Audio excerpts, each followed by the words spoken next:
It was supposed to be just another internet challenge, a late-night dare between friends. They set up their phones, hit record, and followed the instructions. No one expected anything to happen.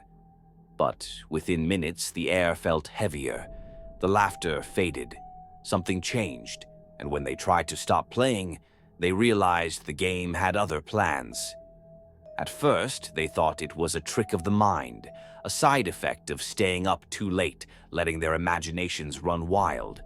But when one of them disappeared from the footage, without ever leaving the room, fear turned into something else. The rules had changed. The game had begun. 6 friends, a small apartment, a game no one should have played. Her name was Lisa. She had heard about the game from an old forum, buried deep in a thread warning people not to play. But warnings only make things more tempting.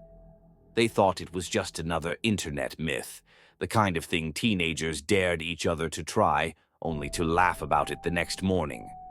The instructions were simple: light a candle, ask a question, and wait. They followed each step. The candle burned steady. The room was quiet, and for a few moments nothing happened.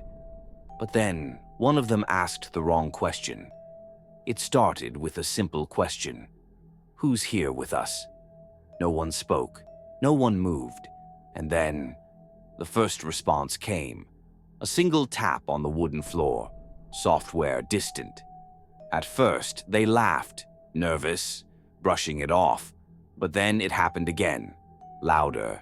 Closer. A second knock, then a third. The tension in the room changes. The rules were clear. You could only ask once. Lisa had asked twice. The candle's flame split in two. The shadows in the room stretched further than they should have, and then they heard it. A faint whisper, unintelligible, coming from the farthest corner of the room.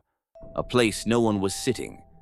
Someone, or something, had joined them. The laughter was gone. No one was joking anymore. Something had answered, and it wasn't leaving. Then Lisa froze. Her face changed. Her eyes locked onto something behind the camera. She wasn't looking at the screen. She was looking at something inside the room. Panic set in. Someone reached for the light switch. Nothing happened.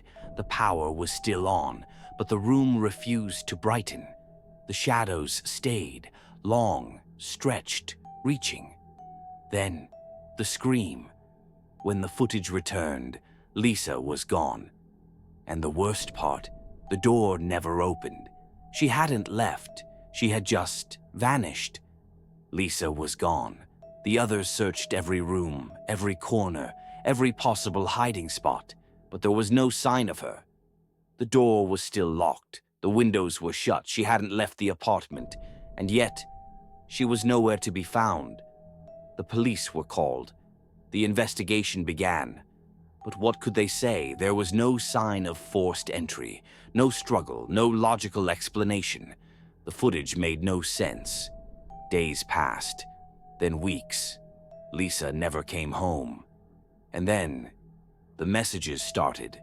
The phone was found, at the bottom of a lake, miles away from the apartment.